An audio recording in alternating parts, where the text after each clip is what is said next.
মাদক সম্রাট বানী এমদাদুল সোহাগের বিরুদ্ধে অভিযোগ।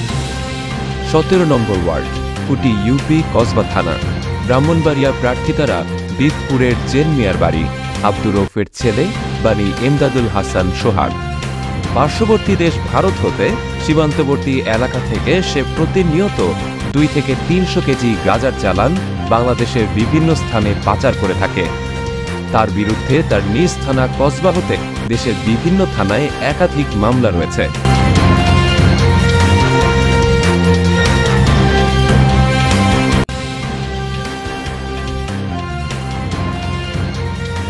এসবের অনেক মামলায় ওয়ারেন্টভুক্ত আসামি তিনি। তার সাথে জড়িত রয়েছেন কসবা থানার কিছু মাদক সম্রাট এবং পাচারকারীও।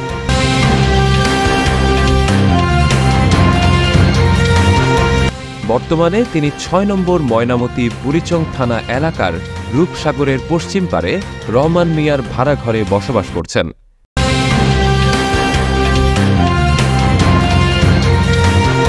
মাদকের বিষয় নিয়ে প্রশাসনকে জিজ্ঞাসা করলে উনারা জানান সে প্রতিনিয়ত ফেনসিডিল, ইয়াবা ও গাঁজা সরবরাহ করে দেশের বিভিন্ন জায়গায় নিয়ে যায়।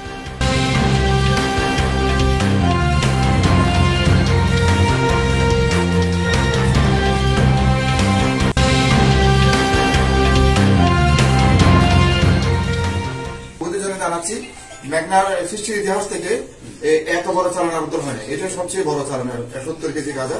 এবং আপনারা আরো দেখেছেন যে আমরা আসলে আরো একটা বড় গত মাসে বড় কাজ করেছি আমাদের অফিসার ফোর্স মিলে, যে আমরা একটা বড় ফেন্সিডিলে আপনার চোরাই যে মোবাইল তৈরি করছি ৩৫ লক্ষ টাকা। তো এইভাবে আমাদের প্রতিনিয়ত আমরা মাদক চোরাচালানের বিরুদ্ধে কঠোর অ্যাকশন আছি। এবং আমি সবার উদ্দেশ্যে এটাই বলতে চাই, মেঘনায় কোনো মাদক ব্যবসা থাকবে না। মেঘনাতে মাদক দূরের কথা, মেঘনায় মাদক ব্যবসায়ী থাকবে না, মাদক ব্যবসা হবে না। সরকার যদি একসাথে যাবো, তবে এই যে যেটা ব্যবহার হচ্ছে এটা হচ্ছে আমাদের রোডটা ব্যবহার করতেছে। এটা মূলত ঢাকা কেন্দ্রিক দেশের বিভিন্ন জায়গায় যেহেতু মাদকগুলো, আমি দেশের নাগরিক হিসেবে। ডেস্ক নিউজ, কুমিল্লা ক্রাইম বার্তা।